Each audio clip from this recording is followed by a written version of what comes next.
Hello, puzzlers! I thought today, of all days, we could start with a quick brain teaser. Can you name 3 things signified by the letters AAA? 3 different meanings of AAA. Could be an organization, an entity, could be a rating for a particular type of product, could be an acronym, such as the Japanese pop group AAA that stands for Attack All Around. Oh, sure. That was the first one I was going to mention. That is the top of mind. Yep. So, can you think of 3 things that AAA could mean? That's just part 1, though. For bonus points, can you create a 1-sentence story that uses all 3 different meanings? So, for instance, if I was listening to my favorite Japanese pop group, AAA, Attack All Around, and playing my AAA video game, that is a game with high production values called AAA. When I suffered an AAA, an abdominal aortic aneurysm. You just took all 3 of mine. I mean, I had them all down, and you just took them all. I knew it. I was like, I'm going to screw Greg on this one. All right, well, try to come up with other ones, Greg, and see if you can weave them into a little narrative. And we'll be back after a moment to discuss.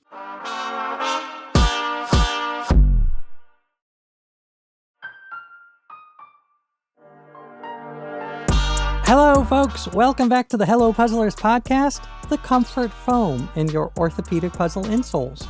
I am your host, AJ Jacobs, and I'm here, of course, with Chief Puzzle Officer Greg Pliska. And Greg, before the break, we challenged listeners to name 3 things signified by the letters AAA, 3 different meanings of AAA. Could be an organization or a product rating. And can you weave them into a sentence? So did you come up with any mini narrative including? It sounds like the Ernest Hemingway shortest story, thing. Where yes. Right? Right. But you're allowed more than 6 words. Okay, good. Just not more than 3 A's. I was out driving and my car broke down. So I called AAA. All right, the I like it. American Automobile Association.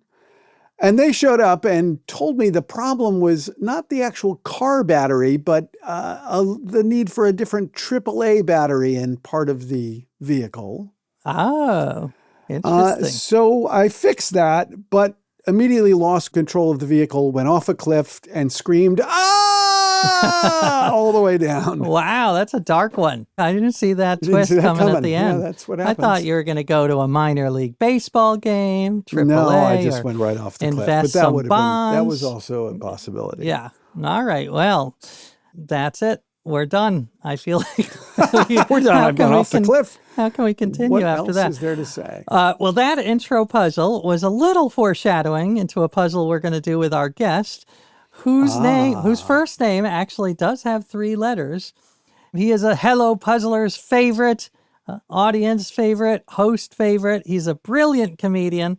You should check out his latest special, Rini, R-I-N-I, on YouTube and various other works. I'm talking about Myq Kaplan. Welcome, Myq. Hey, thank you so much for having me. Before we ask about your world, this is the Hello Puzzlers show, so if we have a puzzle. We have a puzzle for you. This is very unexpected. Why was I not briefed about what was going to happen on the Hello Puzzle? I know about hello. I only read the first word of You're busy. Of the show. Okay, but all right. I can roll with it. Well, thank you for being so flexible. As I did mention, I did foreshadow a little that the puzzle would be about 3-letter acronyms, not just AAA, but all sorts of letters. And 3-letter acronyms are some of the most common acronyms on the whole acronym scene. In fact, this I didn't know. 3-letter acronyms have their own standard acronym. You knew that, TLA. Greg? TLA, yeah. TLA. But that could also be 2-letter acronyms. May I ask a brief question? And I feel like this is the place where I've grown a lot as a human being, from the child who would raise my hand and be like, ooh, teacher, you forgot to give us homework. That kind of thing. That was my vibe. I eventually learned if the teacher doesn't give us homework, I can just do the homework and nobody else has to be mad at me and they don't have to do it. And I can, mind my own business and live my life. And here's the thing. I learned at one point in my life that there are acronyms which if I understand correctly, but the most technical, actually of definitions need to be pronounceable. And if they are not pronounceable, then they are initialisms. Oh, and so, good for one. example, like the FBI, you could pronounce it FBI or FBI, Right. but and BYOB, BYOB. So I don't know if they need to be pronounced. I think that is it, because if you're only saying the initials like BYOB, FBI, etc., then they are initialisms. So if it's the TLA, then it's an initialism technically, Right. and maybe an initialism is a kind of acronym or vice versa, or they're completely separate. I just wanted to broach the topic because no one in my life would want me to do that with them. I love that Welcome fact. to Pedantics Are Us here at Hello Puzzlers. You're my people, Myq. That's exactly what I do all the time. That's Yes, right. That So is these- that is a valid distinction. So TLA should be TLI or Three-letter TLA. initialism. Right. That is so good. Well, in that case, I'm going to have to revise my title. My title of the puzzle was originally Acronym Anagrams, but now it's going to have to be Acronym and Initialism Anagrams. So you're going to have Or AIA. AI, it's okay. which is 3 letters. Well, these acronyms or these initialisms are going to be in the puzzle, and every answer will be 2 acronyms or 2 3-letter initialisms that use the same letters but in a different order. Like Okay. OMG and GMO. They both use OMG, but in different order. And a clue for that one, I'm going to give a 1-sentence clue that includes both of them. So for that one, the clue might be, Dear Lord, it's Frankenfood. So Dear Lord is OMG, stands for Oh My God, and Frankenfood, another way to say GMO, genetically modified organism. So there you go. Dear Lord, it's Frankenfood, OMG, and GMO is what you would say. Are you ready for your initialism / I'm looking here. I think most of them. I think we only got one true acronym. Only one true acronym. But that's all we need for AIA to be the AIA. Exactly. Thank God. Okay, I am CPO and AJJ. I am ready. I love it. All right. Oversharing at a Boston-based science college might be called... Okay, oversharing at a Boston-based science or Cambridge, college. if you're going to be pedantic. If you're going to be the greater Boston area, the GBA. Yes, absolutely. If I was like Boston, there's absolutely no college in Boston that has these initials. But if we go to the broader, just even Massachusetts, like what kind of institute in Massachusetts deals with technology? I think it could be too much information at the Massachusetts Institute of Technology. That is correct. Or TMI at MIT. MIT, at MIT. TMI. Yes. TMI and MIT. Nicely done. If someone from the Mormon community drops acid, which I don't think is allowed in Mormonism, they don't... Specifically, prohibited. They mention caffeine, but I'm guessing it's probably not on the list of things to do, but that might be described as... Yeah, so I do have actually my girlfriend, Rini, who is the titular. She is a person as well as the name of my special. So Rini the person and Rini the special. And Rini the special is also what I call Rini the person in the style of Catherine the Great. And Rini is actually short for Catherine. But look, we don't have time for that now. We have to solve this puzzle. But the point is, Rini actually, her parents were in that church when she was born. And so she still does have relatives. So I'm pretty sure that those are saints of not today, but of a different day, perhaps in the future. They're not from the former days. No. They are the Latter-day Saints, and they are not meant to do the acid that I wish I knew the full expression of, lysergic, something like that that. sounds right. Yeah, something like That's something like that's in there. LSD, the LDS does not do LSD. There you go. You got it. And I will say, you don't need to know what these stand for to get full credit. So thank you so still much. get full credit. This woman woke up from her dream state to find a prepackaged military dinner. Ooh. As one does. I mean, what better way to wake up? Right. Now, this one, Okay. I do believe the first one is an official acronym because people often say it. Okay. And we don't so need to know this- the name of the woman. You just said this woman, but it's could be any woman. That is true. It could be Rini. Could be Rini. Let's say it's Rini Oh. to give her more. We need more publicity for Rini, the special and the woman, who are both But great. it is a woman. I'll tell you, I know in advance you prepared me that these would be potentially gettable for me, and I believe it. And for the others thus far, I did have an inclination right away. I am going to talk this out. So I know that I've heard of these rations. This is truly not me acting. I cannot immediately recall. Is the ration the letter R? Am I off it's about actually that? not the R Okay. in that acronym or that initialism. Got it. It's But you not got that. the there is- idea of rations is the, yeah. Do you these are know the often- sleep one? Sleep one might be a way in. Yeah. Okay. So, I mean, I know that there is the dream sleep also has in the word dream some of the letters that we Oh, might be good looking point. for. And this, I'm not doing an ad for REM, but yeah. So I think REM You mean- might be right, the REM. dream sleep one. Not the and Initialism, then- the band, but the... No, right. no. And so it must be that the rations are MREs, and I don't know what it stands That for. is You are right. correct. That is right. Meals ready to eat. Meals ready to eat. And let me just say, up until the very end, that was a Mr. E to me. Nice. Good one. Very good. All right, I got two more. How about if you do well on this pre-college exam, then you might become an executive in this airport safety group, which is currently needs more executives or certainly more workers. At Or least- certainly money for the workers that they have. That's right. This one is kind of even unfair for me because my last name is Kaplan. And so my very whole good. life has been preparation for the preparation for this test, which is, of course, the GRE, the SAT. And yeah, I just hope that people get good grades and whoever can figure out how to resolve all of the socio-political, financial, economic issues in our country, including what's going on with the TSA. There you go. Nicely Yes. done. Here, let's end with this one that I think you know. I think you're in the right demographic, but maybe you're too young. November 15th, 1968 was when this founding member of the Wu-Tang Clan came into the world. November 15th, 1968 was when a founding member of the Wu-Tang Clan came into the world.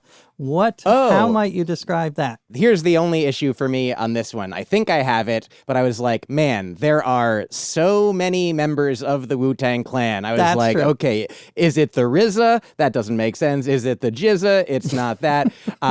It is, I believe you have just given me the DOB of ODB. I did Nice. give you the DOB of ODB. I was stuck on RZA and Jizza too. I was like, the Zag of Jizza? Nope, Old Dirty Bastard. I think it's Ooh. Old Dirty Bastard. Old Dirty It is Bastard. Old Dirty Bastard. Man, he ODB'd when you thought he would zag. There, Yeah. and that was his date of birth, November 15th, 1968. Well That's a good done. one. I like it. You, Thank you. You nailed them all. But don't go away, Mike, because we have more puzzling in just a moment.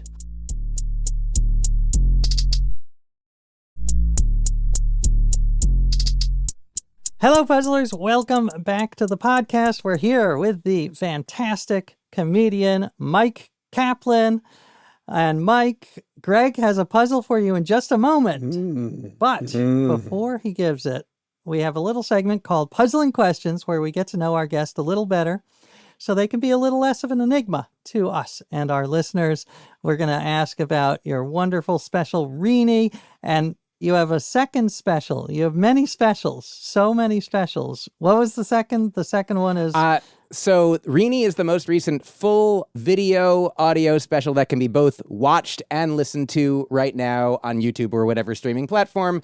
I also have a recently released album, audio only, called Live in Between Albums 2, subtitle Rocky Mountain High. H.I. That I Right. recorded recently at the Denver Comedy Works, hence the Rocky Mountain Very good. High. I think that we have a lot in common because it has the high, which is a greeting very similar to Hello Puzzlers. There you go. And that's so why that we you can booked listen to. And then also on this very day of recording, I do have a new short 10-minute special from Don't Tell Comedy out on YouTube as well that people... Let's not forget one of your album from a few years ago, AKA. Absolutely. Good Which one. could have been part of the previous puzzle. How Just did I saying. miss that? How did I Yes. miss that? Well, as you might have picked up, Myq is a comedian for word lovers. He is one of my favorite word players. As you said once in one of your acts, words are important. Words are all that separate us from the mimes. So that is wise words. Thank you. I was also interested to see when you go on YouTube, one of your, I don't think you came up with this title, but one of the videos is titled Fastest Talking Comedian You've Ever Heard. Yes, that is another 10-minute clip from a special that I put out through Drybar. So Drybar is this organization based out of Utah. They are not, I think, explicitly a religious organization, but Utah, speaking of Not the LDS, obviously, yeah. there is that vibe is present. And so the name Dry Bar comes from the fact that there is no alcohol served in the venue. And so it is a clean comedy platform. And so I filmed that maybe 5 years ago. It came out a couple years after that. It is also now available on YouTube to watch the full special. But the clip you're mentioning, the fastest talking comedian you've ever seen or heard, they did absolutely come up with that title. I'm fine with it, but it's definitely the kind of thing that if you thought, I feel like whenever anyone says a thing about themselves, like, the smartest, the best, the, the thisest or the thatest, like I think it's important to cite sources and be like, somebody else said that about me. I am but a humble, I'm the humblest, somebody once told me. That one there. But yes, so I do sometimes speak faster than some other people, but it's not a competition. Actually, maybe I shared this with you once. It seems like the kind of thing that I would have, but in my studies of linguistics, I learned that comparing, let's say, English as spoken in the United States to either, I forget whether it's Mandarin, Cantonese, or both, but in Chinese, there are fewer words per minute than there are in English, but the same quantity of communication per minute. So they might leave out, extraneous words. Like we might have a the or an and, like articles or extra prepositions or tense modifiers. But for them, like, we might say today I did this, or yesterday I did this, or tomorrow I will do this, where I don't know if this is an exact accurate rendition, but it could be like today I this, tomorrow I that. Yesterday, I this. And so just by having, they have fewer words, but same amount of communication. And I say that to say, in many ways, I do not support all of what the United States government does do, but I am a citizen of America. And all I'm saying is that I use a lot more words than I need to, much like the English language. But you compress them into the same amount of time that the rest of us do. Exactly. Therefore, fastest talking, equal communicating. I agree, though, that we do. English is littered with unnecessary words like the, as Frankenstein or Tarzan will tell you, the is, you can get rid of it. Not all the time, but many times. But I do agree, you are, if not the fastest, one, certainly a little faster than normal, because I listen to most things on double speed, and with you, you're a problem. You're a problem. Half speed. I appreciate it. I am the USA in Bolt of comedy. Very good. All right, so we talked about speed of language, but let's also talk about the language itself, because you are one of, in my opinion, the great punsters of all time, as we've seen in the first segment. I wrote an essay for my Substack Experimental Living with A.J. Jacobs, in defense of puns.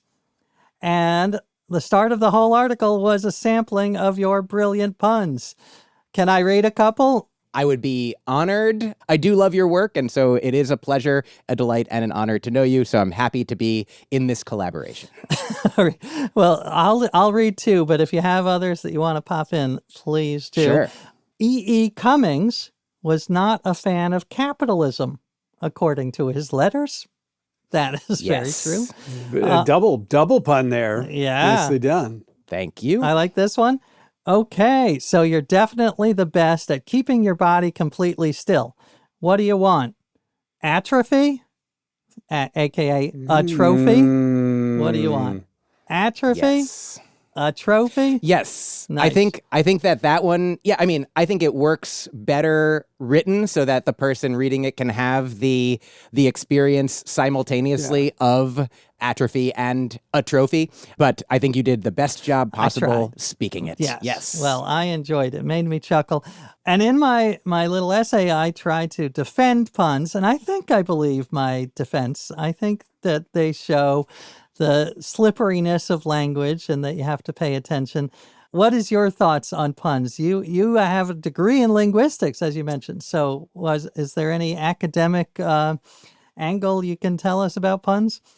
I can definitely give you my own personal take on it, which is I understand why the stigma exists. And I think the stigma exists because there are puns that have been done and done and done so much, then I think the joy of comedy is surprise. And so if it's not surprising, then it can be, on the other end, boring or, like just unoriginal, uninteresting. I think that original puns are incredible. Like I actually last week performed briefly at the show Punderdome, which I can only imagine you're familiar with in the long run, 15 years running, many times a year at Littlefield these days in Brooklyn.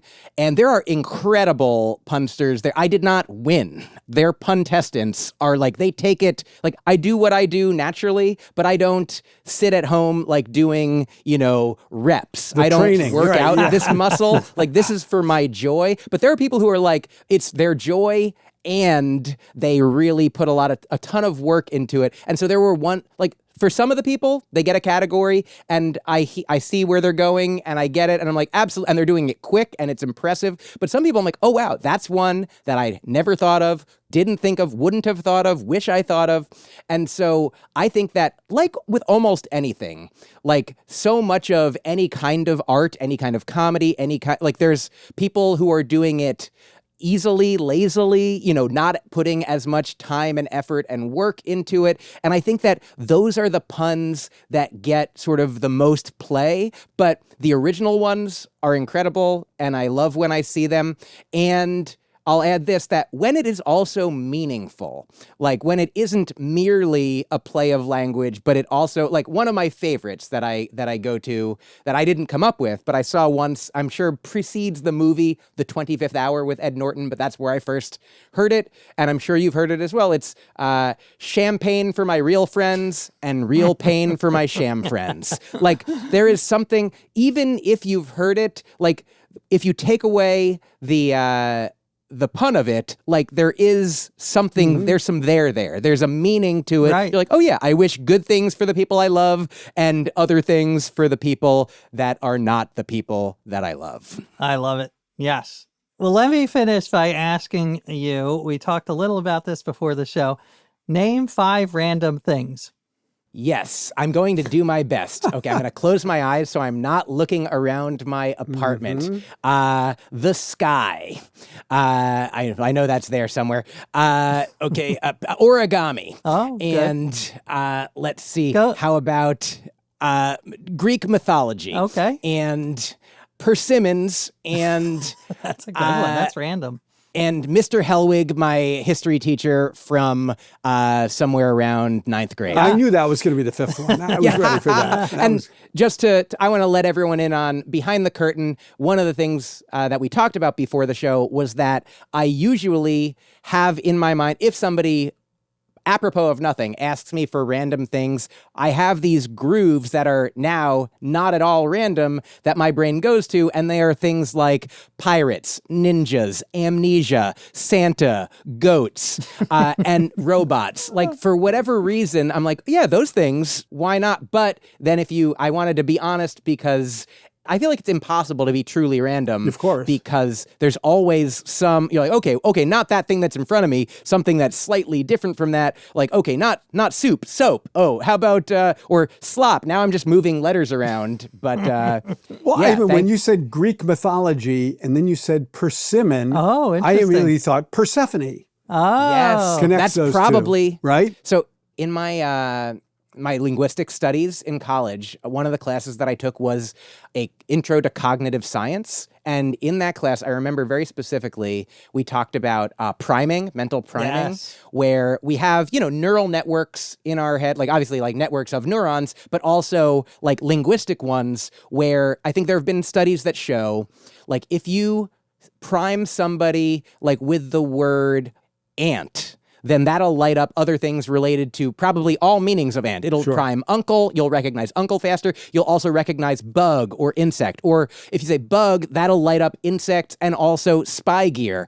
And so I think that because that is so, then you're absolutely right that Greek mythology lit up, Hades Town and, all of the characters they're from. 'Cause, I mean, it's also like one of my favorite musicals. And it just keeps going and going and like bouncing off of each other. So truly, I think all you have to do to seem random is like wait for those networks to bounce a couple Kevin Bacon degrees of separation away so that other people might not be able to, you're covering your tracks. So like if I had thought persimmon or like pomegranate, because that's even more, on the nose for Persephone, I feel like persimmon's kind of like a cross between, I don't know if you guys ever play the game. I learned it from Scott Aukerman on the Comedy Bang Bang podcast. And I don't know if the game has a name, but it's like, each of you name two people or any number of people, but two people name two things. And then you have to try to, at the same time, say the thing that is linguistically, semantically in between those two things. Oh, Yeah. interesting. The So- goal is to say the same thing.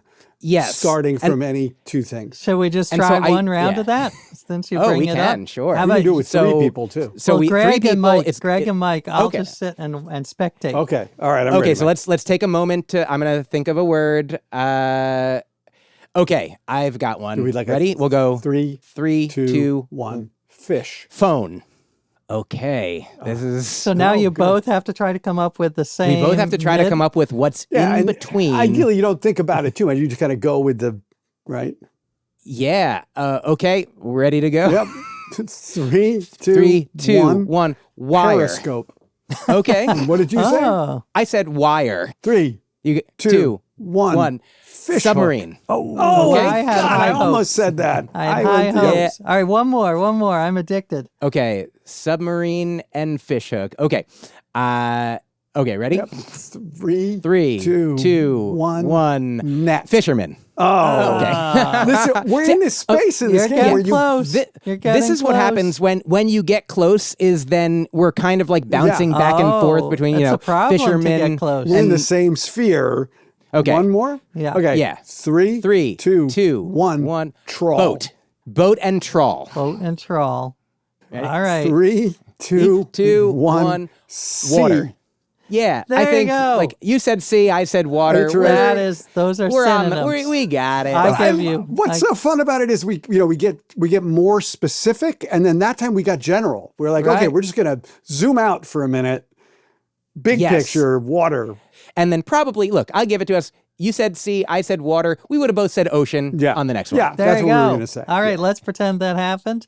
And yes, we will be back with more Myq Kaplan and words in just a moment.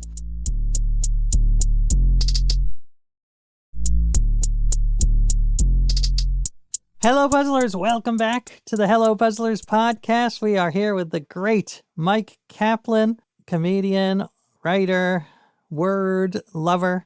I gave him a puzzle early on, but he's not done yet because Greg Pliska has a puzzle for you. I do. I do. And you know, Myq, in the Puzzle Lab, we are so enamored of your first name that we can't avoid making puzzles around it. 2 puzzles about your first name. Wow. Well, and I think last time you were on, we did a thing that were all words that ended with Q, like Myq does, right? Yes. Well, in this case, I decided we're going to come up with words or phrases that have the letters M, Y, and Q in them, in that order, not necessarily consecutively. Right. Your name might be the only one that has them 3 right in a row. And I'm just going to give you a clue to whatever the word or phrase is. And I will tell you this, all the ones I've chosen start with M. So Got it. But do not end with Q necessarily. None of them end with Q. That is correct. I will say also briefly, there is you'd think that Myq Kaplan, spelled the way that I do, has the lock on search engine optimization for the spelling of my name. But there is, if you Google without my last name or without comedy, there is a company that makes, I think, garage door opening technology called Myq. Myq. And it is, yes. I love it. You need to do a deal with them. That's a great idea. Yeah. I mean, there's an endorsement deal just naturally waiting to happen. Myq for Myq. Yes. Yes. All right, here you go. This is the first one. This is a word that means an air of strangeness or secretiveness that might surround someone. You know, one time I was walking down the street in New York City and a guy busts out of a bank and he's like, "Hey, are you a comedian?" As if to say is there a doctor in the house? But is there a comedian near this bank? The bank is so boring. Quick, come in. But I said, I am a comedian. And he said, I think I saw you do a show 2 years ago. And I was like, I did do a show 2 years ago. And then he said, don't tell me your name. And I was like, okay. And then he guesses and he's like, Myq? And I was like, close. I was like, I do plan to inherit the earth one day. And then his second guess got both farther and closer. And that guess was Mystique. There you go. Mystique. Exactly. It's got the M-Y and the Q in it. Very good. All right. Here's a historical one. She was the only surviving legitimate child of James V and inherited the throne when she was 6 days old. Oh, this one, I don't know if I know my history. You probably know what the Q word is. Oh, is it Mary, Queen of Scots? Exactly, Mary, Queen of Scots. Very good. How about this? Someone who criticizes with hindsight. So called because football games generally take place on Sunday. Yes, thank you for that. This is the only thing I know about football is that people are unhappy the next day and like a backseat driver equivalent, the Monday morning quarterback. Exactly. Yes. Nice connection to backseat drivers. I do feel that phrase is a little bit anachronistic because now they're football games on Thursday, on Wednesday, on Friday. Saturday. It's sort of like the way that I remember one time, when all of the streaming services started having shows come out and be available whenever, as opposed to, on your mainstream, network television, things still come out on Tuesday night or Thursday night. I remember the first time my mom asked me, when is that show on? But it was a Netflix show. And I was like, when is it on? Always. Yes. And obviously the converse of that is trying to explain to my kids what it was like growing up when you couldn't watch every movie all the time. Right. Hilarious. It was the opposite of Everything Everywhere All at Once. It was one place, one time, right now. Exactly. They were like, what do you mean Wizard of Oz was once a year? I was like, for that moment. All right. How about this one? This is the location from which the commander leads the armed forces. Oh. I'm a pacifist, so do I even know? They say to know your enemy, but as a pacifist, I don't even have enemies. So let's see. I bet that is it going to be some kind of headquarters, military headquarters? Oh, yeah. You got it. Exactly. Military headquarters. Very good. Very good. The finding your way in with the Q word, right? Yes. And then working out. This is an expression that means beyond your best behavior. Or watch what you're doing. Of course. I mean, we don't even need the full phrase, which I feel like I've looked up the etymology of this phrase, which I guess I'll spoil it. The answer is mind your P's and Q's. I've heard 2 appealing explanations for where it came from. One is mind your pints and quarts when you're drinking. Yeah. But the other that seems even like, who knows? They both seem reasonable, is in typeface. Like when you used to have a printing press where the letters were backwards when you were looking at them, because then they would be reversed on the that's a good page. one. P's and Q's, you had to be, if it looked like a P, it was a Q. If it looked like a Q, it was a P, lowercase. And so you had to mind your P's and Q's. And I heard a whole other etymology, which is probably false, that it was it was from the French, mind your pieds, which are feet, and cues, which are somehow wigs. Oh. And so like when you're bowing, you got to make sure your wig doesn't fall. Sounds like a long way to go for a lot of nothing. But well, and reading about that, there's no actual phrase in French of that form about your pieds and your right. cues. But you've heard that too, right, Greg? As well as the pints and quarts could also refer to the bartender keeping track of what everybody's had to drink. Yes. There's also one thought that it's a etiquette thing to remember your pleases and your thank yous. Interesting. That one rings the most to me like a back formation. Yeah. But I like it. It's very moralistic. It evolving, but nobody knows for sure. Let's do 2 more of these. Okay. This is an adjective used to refer to any government witch hunt that resembles the anti-communist fervor of the 1950s.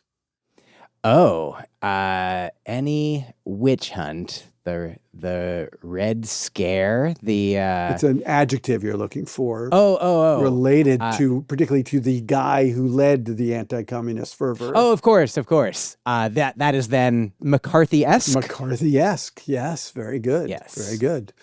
I have one more that's actually politics related. She was the second lady of the United States from 1989 to 1993 when Barbara Bush was first lady. Oh, I do now remember. Okay. I certainly know that the last name is Quayle. Mm-hmm. And I know that Eisenhower's wife was named Mamie. And good fact. That would be very good fact. Is it Minnie or Mrs.? Mrs. Quayle would be acceptable. I think we'd accept. But we do need the Y to be in there between the M and the Q. Fair. There's one after the Q. Yes, very but good. I do not remember Dan Quayle's Mrs. Quayle wife's name. 7-letter name with a Y in it that starts with M. Like Monroe, isn't it the same as? It's like Monroe, yeah. Not Michaela is a James. wonderful guess. But thank you. Like Monroe. Like the screen not siren. the President Monroe. Monroe, not the President Monroe. Like the film star Interesting. Monroe. Oh, Marilyn, of course. Marilyn that makes Quayle, sense. I was like, President Monroe, he doesn't have any Y's in there. Yeah. Marilyn Quayle. Now, it's such an interesting thing. Like now that we've said it, like, of course I have heard that before, but I'm like, memory quiet is what was happening. Memory quiet was very exactly a perfect, coda to this puzzle. Well done, Mike. Now, can I just say one? Since we're talking about words, and you brought up Quayle, I do want to mildly defend Dan Quayle. Well, first of all, he was the one who told Mike Pence that he had to support the law. But secondly, the whole potato gate, where he spelled potato. He corrected the spelling of potato from the school kid, saying, no, potato ends with an E. Now, yeah, he should have known that. However, I read a detailed history of that, and the teacher gave him a piece of paper with the correct spelling, allegedly correct spelling, and that piece of paper had an E on it. So if I were in Dan Quayle's place, do I say, well, the teacher's an idiot, I'm going to go with what I know? Or do you be like, well, I guess she's an English teacher, I got to go, or he's an English teacher, I got to go. So I give him a little slack on the potato gate. I am with you now. Certainly, if that were the scandal today, yes, exactly. That there's an extra E on a word, I would gladly trade That is so true. much of the socio-political past. Oh, the decade. quaint days of the early 90s when we worried about an extra E on a word. Yeah, Little the did quaint we know. Quayle. Yeah, those two bring back fond memories. Well, thank you, Myq Kaplan with a Q. You were a delight, as always. We'll have you back for yet another time. We got to give you a little rest. But Thank you. But everyone, check out his new special, Rini. It is a delight, and it's got surprises. It's very puzzly because it has surprises in it. So I highly recommend it. Yes. Thank you. Thank you for watching. Thank you for sharing. Thank you for having me. It's always a pleasure. Our pleasure. And by the way, when you are finished watching on YouTube, the Rini special, you can also go to patreon.com/HelloPuzzlers. It's on that same internet, the exact same internet. And we've got a lovely puzzle community there. We've got bonus episodes, newsletters, and we had a game night with our Patreon supporters, which was super fun. We're going to have another. So check us out there. And of course, come back to the podcast for more puzzling puzzles that will puzzle you puzzlingly.